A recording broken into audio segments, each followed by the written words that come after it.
Boa noite, meus irmãos. Que o Senhor continue nos abençoando. Meus irmãos, nós temos acompanhado e temos caminhado dentro do livro do Eclesiastes. E até aqui, a nossa intenção é que nós já tenhamos aprendido algumas coisas.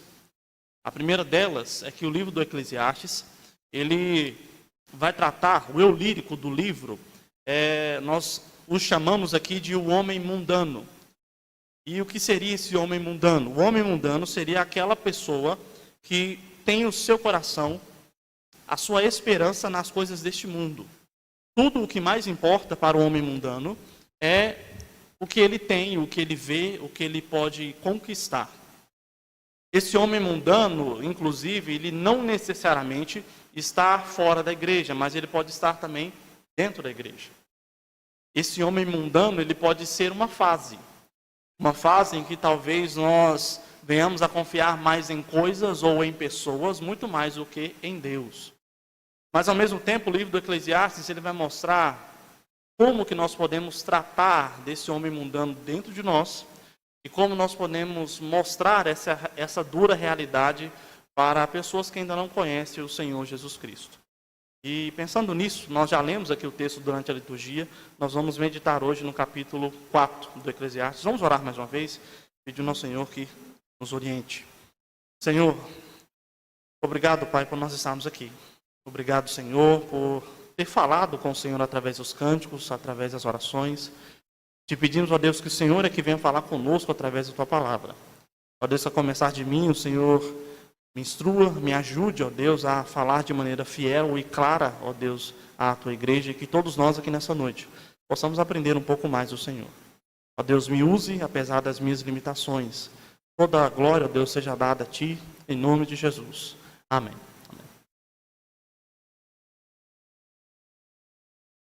Meus irmãos, quantos remédios você toma? Eu tenho certeza que para muitos aqui a frase é: Diego, você quer a lista por ordem alfabética ou cronológica? Não é? São muitos remédios para várias doenças.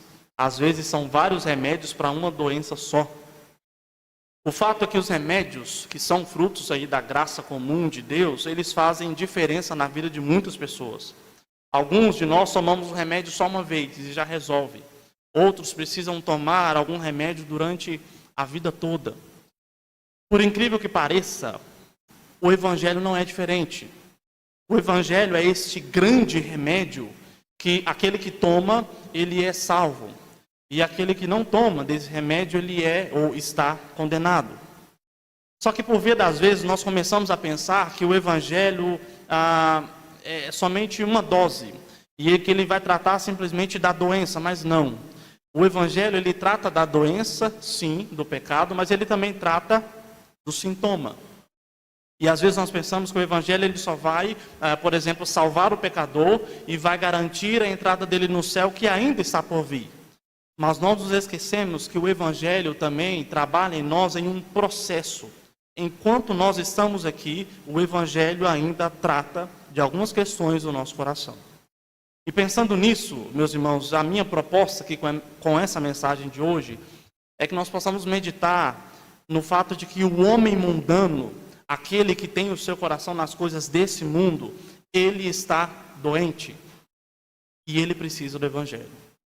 Até aqui nós temos sido confrontados, e eu espero que você tenha sido confrontado também, a refletir sobre a perspectiva, sobre qual perspectiva nós temos vivido aqui. O pregador já disse lá no capítulo 1 que o homem mundano, ele pensa que tudo o que existe é o aqui e o agora. Tudo se resume ao que nós podemos ver e pegar. Porque a vida só se resume a isso e ela é passageira. No capítulo 2 nós vimos, e ele deu 3 exemplos ali de coisas que são vaidades na vida dele.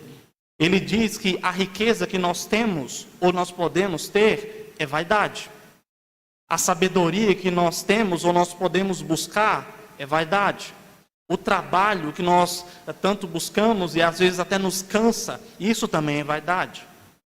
No capítulo 3, que nós vimos, há alguns domingos atrás, nós vimos que ele possui uma visão muito nihilista e talvez até deísta do mundo. O deísmo entende que Deus até criou o mundo, mas ele não se importa. Ele simplesmente criou o mundo e deixou ele sozinho. E por causa dessa visão, o eu lírico do livro do Eclesiastes, no capítulo 3, entende que o tempo não passa de uma prisão. O tempo é uma prisão. Nós nascemos apenas para morrer. Nós ficamos felizes apenas para chorar. Nós ganhamos apenas para perder depois. Na visão do homem mundano, o fato de nós estarmos dentro desse tempo, isso é uma aflição. Uma aflição que inclusive é agravada, porque Deus coloca em todo homem uma eternidade que não pode ser preenchida. Essa eternidade parece um buraco negro, insaciável, e é impossível de ser preenchida por qualquer coisa desse mundo. E até que nós somos confrontados também a meditar, será que no final do nosso tempo, será que o que resta para o homem mundano é apenas morrer como qualquer cachorro abandonado na rua? Ou é isso, ou, diferente do homem mundano, nós entendemos e nós observamos que Deus não está distante de nós. E que as coisas não são vaidades, se elas forem desfrutadas em Deus. Nesse caso, tudo que nós juntamos, por exemplo, ou nós conquistamos, não é vaidade porque vem de Deus. E nós glorificamos a Deus com essas coisas. Tudo que nós aprendemos e usamos com sabedoria, não nos deixa orgulhosos. Porque quanto mais nós aprendemos, mais nós enxergamos o quanto nós somos pequenos diante de Deus. Tudo que nós conquistamos com o nosso trabalho, isso não invade o nosso coração, porque o trabalho é apenas mais uma forma de glorificar a Deus. Sendo assim, meus irmãos, ao contrário do homem mundano, o tempo para nós não é uma prisão. O tempo para nós é uma forma de conforto, porque nós sabemos que Deus está no controle de todas as coisas. Deus está no controle do tratamento médico. Deus está no controle dos seus estudos. Deus não perdeu o controle quando Ele te disse não naquela oração. Deus é soberano em todo o tempo. Mas a caminhada ela continua. E nós chegamos aqui no capítulo 4. E esse capítulo ele é particularmente diferente porque, ao contrário do capítulo 1, 2 e 3... Os capítulos 1, 2 e 3 contêm ali poucas afirmações, mas que vão ser bem explanadas, bem explicadas. No capítulo 4 é diferente. Ele contém muitas afirmações e que às vezes não são tão explicadas, são bastante curtas, mas ao mesmo tempo são extremamente densas de conteúdo. E ele, inclusive o texto se parece com o livro de Provérbios, principalmente ali Provérbios no capítulo 10, onde praticamente todo versículo é uma afirmação. Todo versículo é praticamente uma afirmação quase descolada da outra. Esse capítulo 4, ele segue quase a mesma linha literária, porque ele contém aqui pelo menos 6 afirmações. 6 afirmações. Porém, agora, diferente dos capítulos anteriores, o homem mundano, ele não quer mais saber de enxergar o mundo, porque ele já viu que a resposta não está lá. O homem mundano, ele não quer mais saber de enxergar o tempo em que ele vive, porque ele já viu que a resposta também não está lá. Agora, aqui no capítulo 4, esse homem mundano, ele busca olhar para as pessoas e para ele mesmo.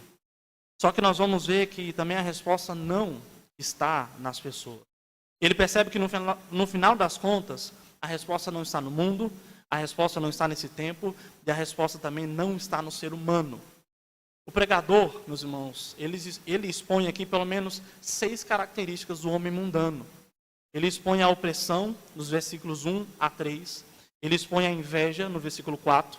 A preguiça, nos versículos 5 e 6. A cobiça, no versículo 7. A solidão, dos versículos 9 a 12. E a tolice, nos versículos 13 a 16.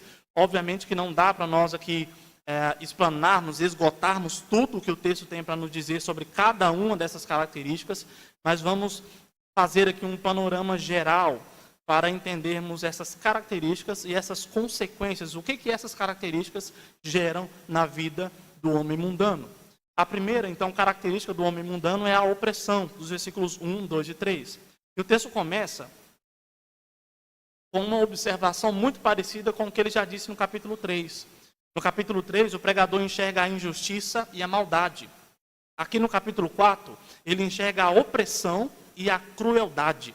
A palavra que foi traduzida aqui por opressão, ela possui o sentido de alguém que rebaixa outra pessoa com crueldade. Alguém que realmente vai lá e abaixa a pessoa com muita crueldade, com muita maldade. E perceba, talvez lendo esse texto aqui a primeira vez, a nossa intenção, o nosso foco, vai direto no dito oprimido e no opressor. O problema é que esse não é simplesmente esse o foco do texto aqui. Porque se for o foco entre o oprimido e o opressor, a pergunta que fica é: quem é o opressor e quem é o oprimido? Quem é o opressor e o oprimido? Alguns vão dizer que essa resposta é fácil, é preto no branco. O opressor, naturalmente, é aquele que detém o poder. É aquele que possui o poder sobre as outras pessoas, fazendo as outras pessoas obedecerem às suas ordens de maneira injusta e desumana. Esse é o opressor. O oprimido, claramente, seria aquele que não detém o poder. Ele, pelo contrário, é vítima. Ele é vítima do poder maior, de um poder maior. Esse poder maior que o oprime, o reprime e até mesmo tira a ele algumas liberdades. Essa é a perspectiva dicotômica que muitos livros têm falado por aí, ou têm expressado por aí, como se essa divisão fosse muito clara. Porém, a visão bíblica de oprimido e opressor, ela vai muito além disso. Porque quando nós analisamos a palavra de Deus, essa linha ela não parece tão separada assim. E basta a gente parar um pouco para pensar, e nós vamos lembrar de alguns textos que relatam de reis que oprimiam uma nação, mas que logo mais à frente foram oprimidos, mais tarde. Senhores que outrora causavam sofrimento, mas que depois sofreram humilhações, sofreram perdas. O fato é que na perspectiva do homem mundano e na perspectiva bíblica, todos, em alguma medida, em algum momento da sua vida, são opressores e são oprimidos. E deixa eu dar um exemplo aqui. O filho mais velho oprime o filho mais novo porque ele se acha superior. Os pais podem oprimir os filhos, os explorando, e nós sabemos que isso acontece. A esposa insubmissa oprime o marido. O marido infiel oprime a esposa. O patrão incrédulo oprime os seus funcionários. Aquele marido, a mulher, que já oprime os filhos, e o filho mais velho que oprime o mais novo. Ou seja, assim sucessivamente. Ninguém é absolutamente o oprimido ou absolutamente o opressor. Todos, em algum momento, em algum nível, são oprimidos e são opressores. Mas eu disse agora há pouco que esse não é o foco aqui dessa primeira parte. Porém, existe um outro foco também que é tão importante quanto. Perceba que o versículo 1 nós temos o que nós chamamos na hermenêutica de paralelismo. E o que é um paralelismo? Basicamente, de maneira geral, é quando o autor repete a mesma ideia, só que com palavras diferentes. Ele repete a ideia aqui na primeira frase, e na segunda frase ele repete a mesma ideia, só que com palavras diferentes. Por exemplo, nós temos o Salmo 139, verso 23, que diz assim: sonda-me, ó Deus, e conhece o meu coração. E depois ele diz: prova-me e conhece os meus pensamentos. Ou seja, é a mesma ideia, só que com palavras diferentes. Nós enxergamos exatamente isso aqui no versículo 1.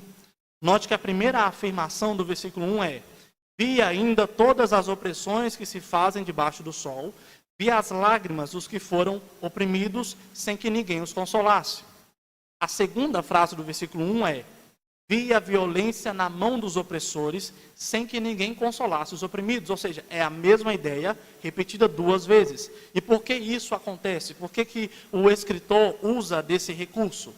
Porque o ponto principal aqui, meus irmãos, não é simplesmente que existem pessoas opressoras e essa mesma pessoa pode ser oprimida. O foco aqui, talvez o foco principal, é o fato de que o oprimido não tem consolo. Não há consolo. Seja uma hora que ele é o opressor, mas ele vai ser oprimido, e esse oprimido ele não tem consolo. Ele não tem esperança nenhum. E este é o ponto principal aqui. O homem mundano, ele olha para a maldade debaixo do sol, a sua maldade e a maldade dos outros, e ele percebe que não há esperança. Não existe a menor esperança, porque todos são oprimidos, em algum momento, de alguma forma. Sendo assim, para o pregador aqui, quem já morreu, ou quem não nasceu ainda, ele é que tem sorte. Porque eles não vivem essa opressão aqui no mundo. E eles não precisam viver sem esperança, sem o consolo. Eles é que teriam sorte.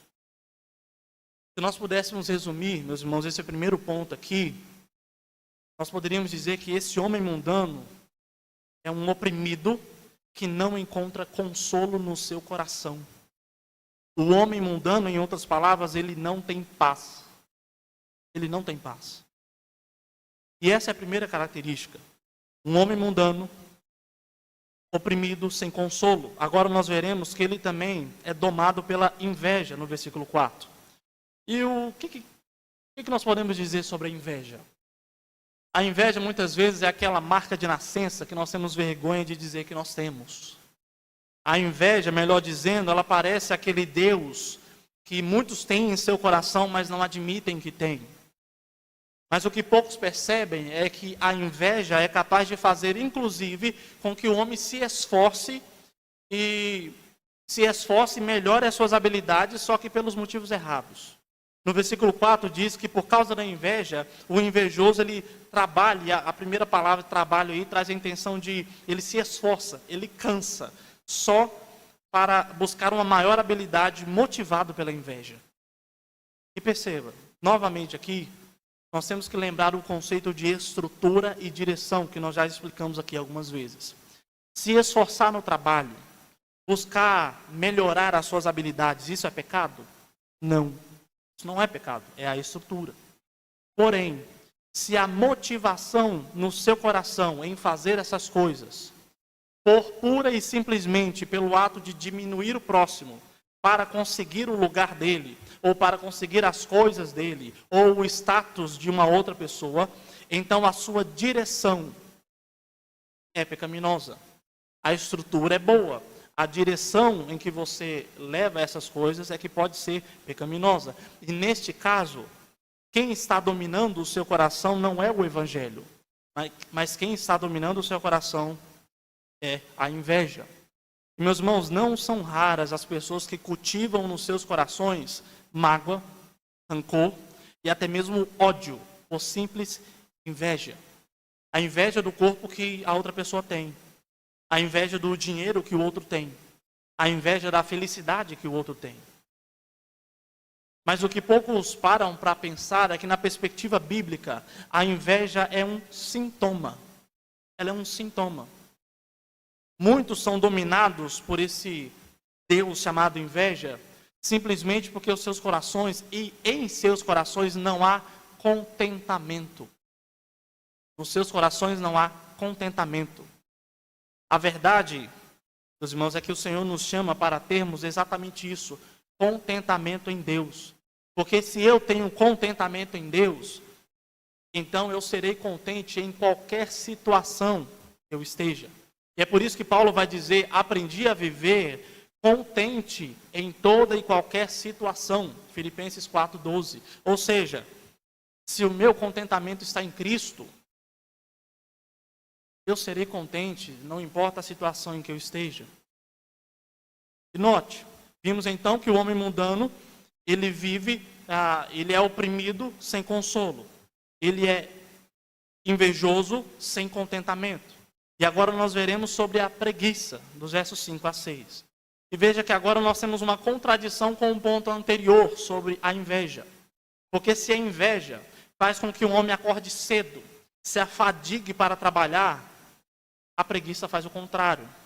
Faz com que o homem sonhe em acordar mais tarde e viver sem total esforço. E note que o pregador aqui ele é bastante sincero ao dizer que a preguiça destrói o homem. A frase do versículo 5, comer a própria carne, ela pode ser traduzida no sentido de um processo de autodestruição. Algumas traduções mais novas já trazem esse sentido de o homem destruindo a si mesmo.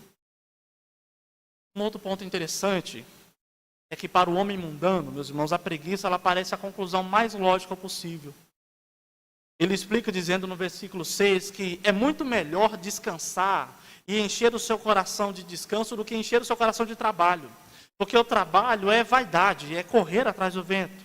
Ou seja, olha, já que tudo é passageiro, por que gastar o meu tempo, a minha energia, trabalhando e me cansando? Este, inclusive, é um pensamento que surgiu lá na igreja em Tessalônica. Alguns comentaristas vão dizer que alguns irmãos ali, eles estavam usando aquela desculpa de que, já que Jesus vai voltar logo, então não adianta eu gastar tempo trabalhando. Tudo isso vai passar mesmo. Trabalhar é desperdício de tempo. Vamos só esperar a volta de Jesus. Então Paulo ele dá uma resposta bem lógica e curta e grossa para aqueles irmãos. Aquele que não quiser trabalhar, também não coma. 2 Tessalonicenses 3:10. A grande questão é que a preguiça, meus irmãos, tratada aqui no Eclesiastes, ela pode ser aplicada de maneira muito mais profunda. Ou melhor, os estragos da preguiça na vida de uma pessoa podem ser muito mais profundos. A palavra trabalho que é usada aqui, ela não diz respeito a um trabalho simplesmente manual, mas um trabalho também espiritual. Inclusive, ela possui o sentido de cuidado, de cuidar de alguma coisa. Ou seja, a preguiça ela é tratada aqui como algo que corrói, que autodestrói o coração. E quando eu me refiro ao coração, eu me refiro ao sentido bíblico de coração, não ao sentido do mundo de coração. O sentido bíblico do coração, ele envolve a sua mente, seus sentimentos e a sua ação.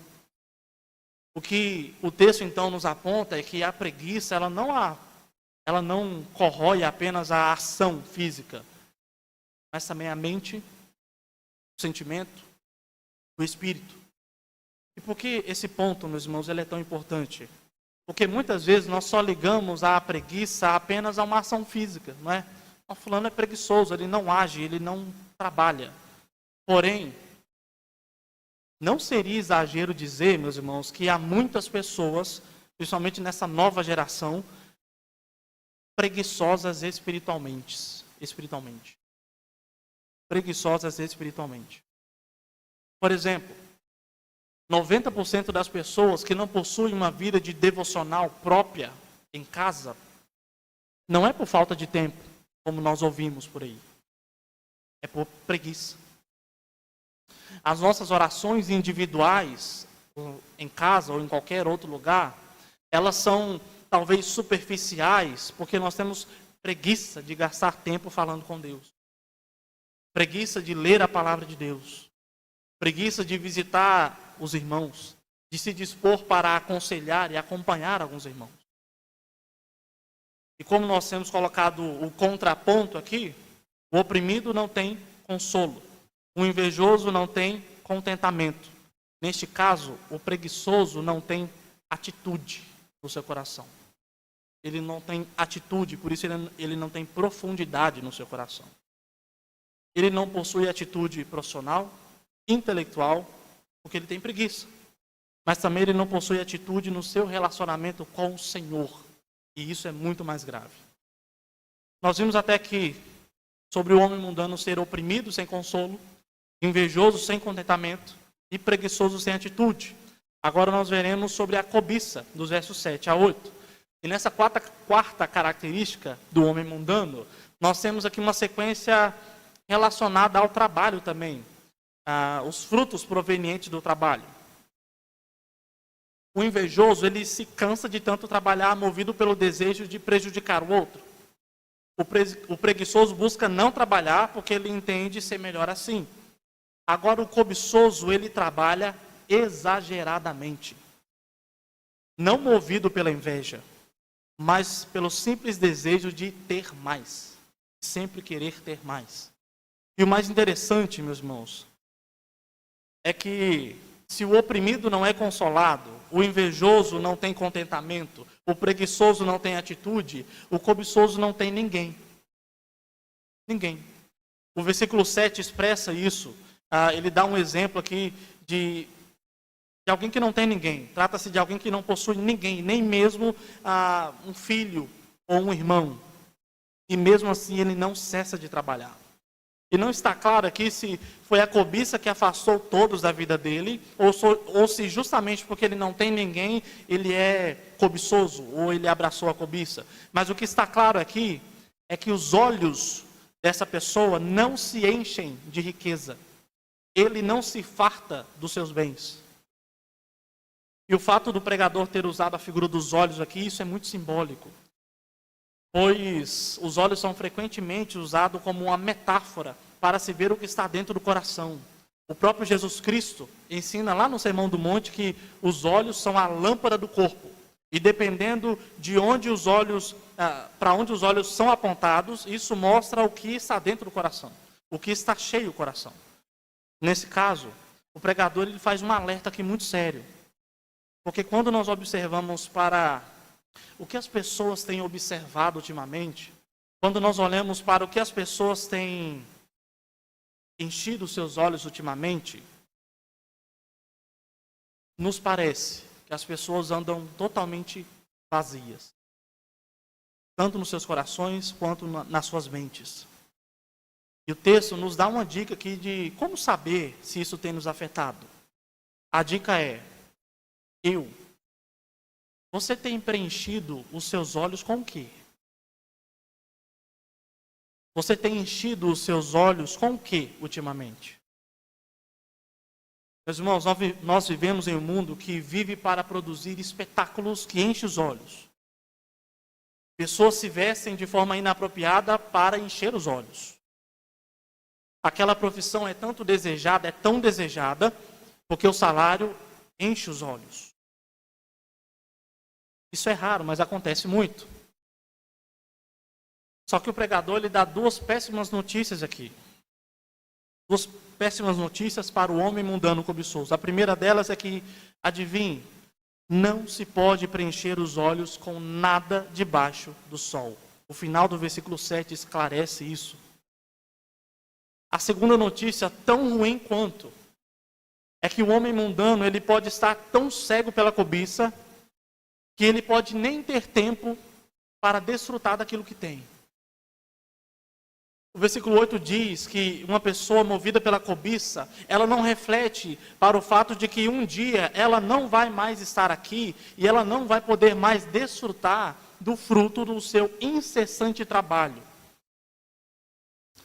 Recentemente eu ouvi uma história de um homem que trabalhou muito, ajuntou seu patrimônio, porém quando ele decidiu desfrutar da sua riqueza, para quem sabe viajar com seus filhos, ou passar o dia inteiro com os seus netos, ele descobre na verdade que ele iria gastar o restante dos seus anos lutando contra o câncer.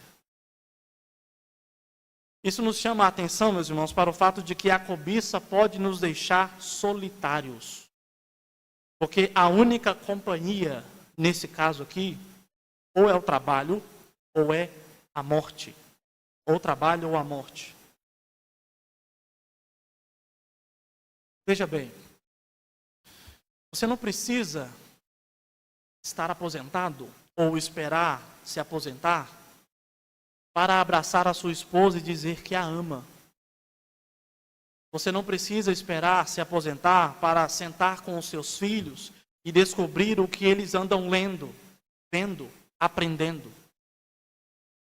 Você não precisa ser rico para separar um tempo para agradecer a Deus pelo seu maior tesouro, a salvação em Cristo Jesus. Um coração movido por Cristo não está sozinho, diferente do homem movido pela cobiça. Seguindo o contexto, nós vimos o oprimido sem consolo, o invejoso sem contentamento, o preguiçoso sem atitude, o cobiçoso sem companhia. Agora nós veremos sobre a solidão, dos versos 9 a 12. Nós acabamos de ver que aquele que é movido pela cobiça, ele é solitário. Literalmente ou apenas no seu coração. Porém, a solidão, nessa parte aqui, ela é tratada como um problema à parte. Afinal, o cobiçoso, ele é solitário. Mas nem sempre o solitário é movido pela cobiça. O versículo 9, ele começa com uma das frases mais famosas no meio evangélico, principalmente no contexto do casamento. Melhor é serem dois do que um. E desculpa quebrar o romantismo aqui dessa frase, mas ela não está falando de um contexto de casamento. Obviamente que ela pode ser aplicada para um casal, afinal são duas pessoas unidas em um objetivo. Mas o ponto principal aqui dessa parte do texto é que sozinho a vida é muito mais difícil. Sozinho a vida é muito mais perigosa. Nesse contexto aqui, era muito perigoso viajar sozinho. O viajante, ele poderia cair num buraco. Ele poderia ser atacado por feras. O viajante, ele poderia ser roubado e espancado por esses ladrões, como lá na parábola do bom samaritano. O fato é que com pelo menos duas pessoas, ou três, a vida fica muito melhor.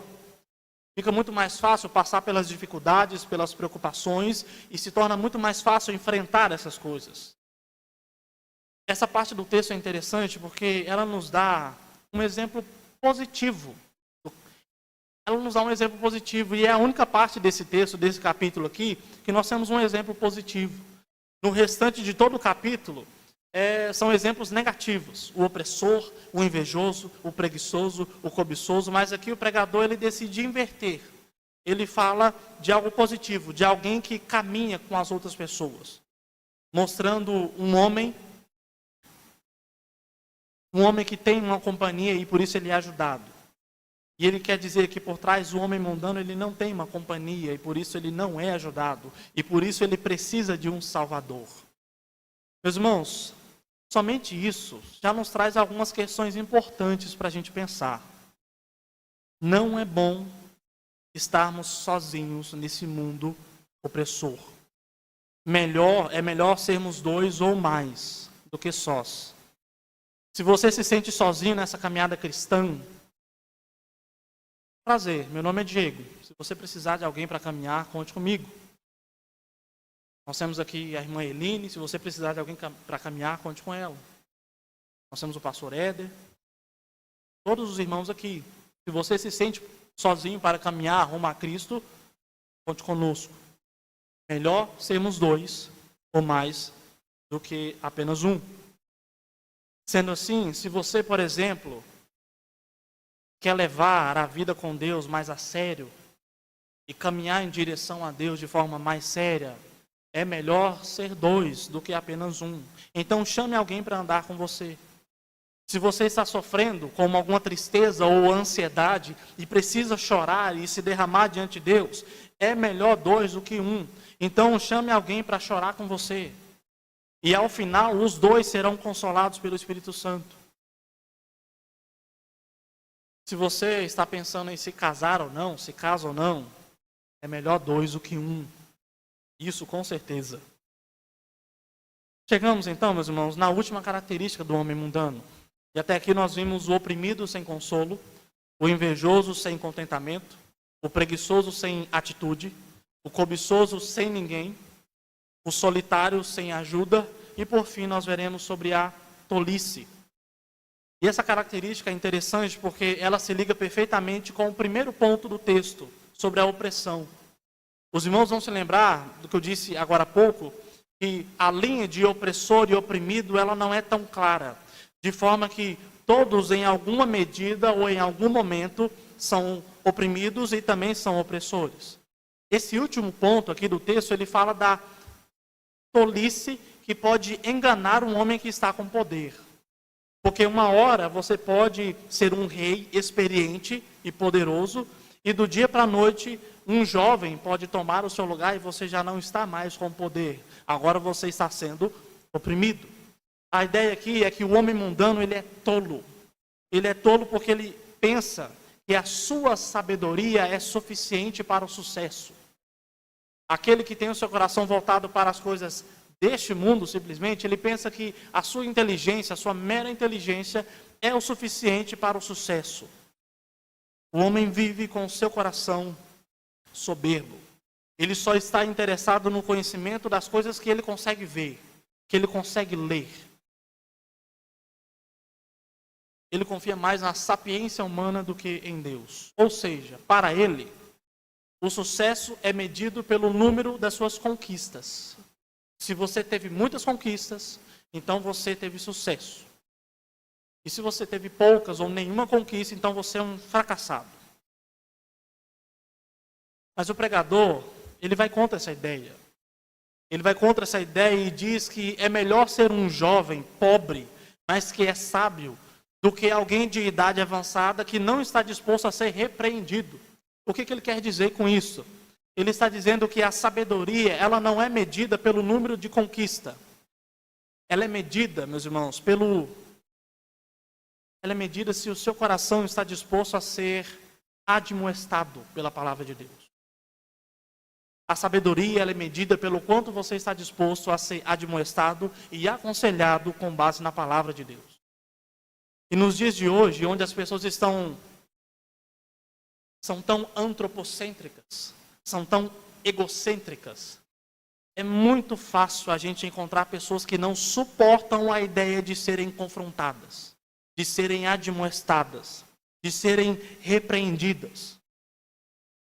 A gente pode perguntar aqui para os pastores, para qualquer pastor, na verdade, e nós vamos ver que nós vivemos em uma época em que nós chegamos em uma pessoa, em algum irmão, e dizemos o seguinte: olha, nós sabemos que o irmão está com problemas. Ele está com problema, talvez, em casa, está com problema no trabalho, as afeições do coração dele são todas distorcidas. Mas quando a gente pergunta, chega nele para perguntar: meu irmão, está tudo bem? Você está precisando de alguma coisa? Você precisa de algum direcionamento bíblico? Então, geralmente, nós somos respondidos com um belo e um sorridente: está tudo bem, pastor, graças a Deus. Ou pior, quando nós ainda insistimos em querer ouvir, em querer ajudar, muitos dizem: olha, pastor, obrigado, mas eu sei me virar sozinho. Eu sei voltar à comunhão sozinho. Eu sei parar de viver no pecado pela minha própria força. Então, muito obrigado. Um outro ponto importante aqui desse último ponto é que se a sabedoria não está ligada ao número de conquista, ela também não está ligada à idade. Não está ligada à idade. O fato é que se alguém, independentemente da idade, independente do número de conquistas, se alguém não tem ou não busca a sabedoria em Deus, essa pessoa está perdida. Essa pessoa se encontra perdida. E, meus irmãos, onde nós encontramos sabedoria? A palavra de Deus é clara ao apontar que a sabedoria de verdade não é um conceito. A sabedoria de verdade não é um atributo. A sabedoria de verdade é uma pessoa. A sabedoria verdadeira é Cristo Jesus.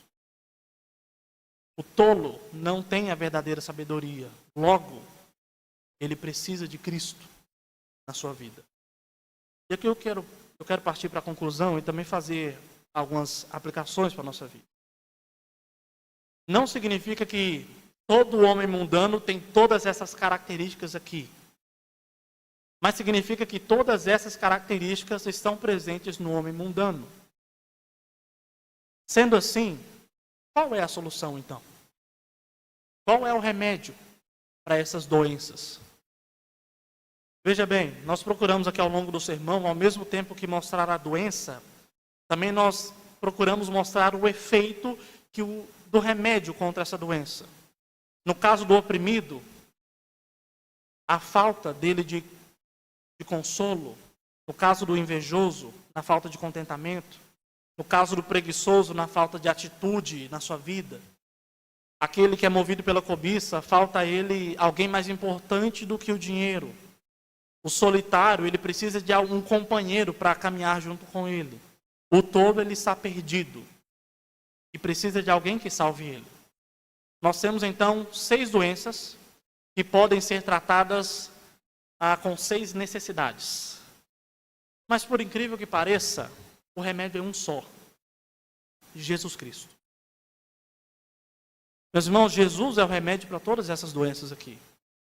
Ele é o consolo para o oprimido, como Jesus vai dizer lá em Mateus 5,4. Bem-aventurados os que choram, porque serão consolados. Jesus é a fonte de contentamento que combate a inveja. Porque se alguém está em Cristo, ele já tem tudo. Inclusive, é por causa de Jesus que Paulo diz que ele aprendeu a viver contente em toda e qualquer situação. Jesus, ele coloca a atitude no preguiçoso. Porque ele vai nos ensinar, lá em Lucas, no capítulo 17, verso 10, que o servo que só faz o mínimo pedido, ele é inútil. Jesus, então, é a cura para a preguiça. Jesus é o nosso maior tesouro. É o maior tesouro que nós podemos ter. E se Ele é o maior tesouro que nós temos, então não há espaço para a cobiça. Jesus também é a cura para o coração cobiçoso. Jesus também é a companhia para o pecador perdido e sozinho. Ele não somente está conosco o tempo todo na pessoa do Espírito Santo, mas Ele também é o nosso socorro bem presente, como vai dizer o Salmo de número 46. E Ele ainda coloca a igreja para caminhar conosco. Então, se você precisa de alguém para caminhar com você, ore e peça a um irmão para caminhar com você. Um irmão para se alegrar quando você estiver alegre e também para chorar quando você estiver chorando. E por fim, Jesus também é a cura para a tolice. Porque, como vai apontar Provérbios, no capítulo 8, Ele é a sabedoria que contém palavras retas, que contém palavras verdadeiras, palavras que são mais valiosas do que ouro e prata. Então, meus irmãos, de fato, Jesus também é o remédio para a tolice.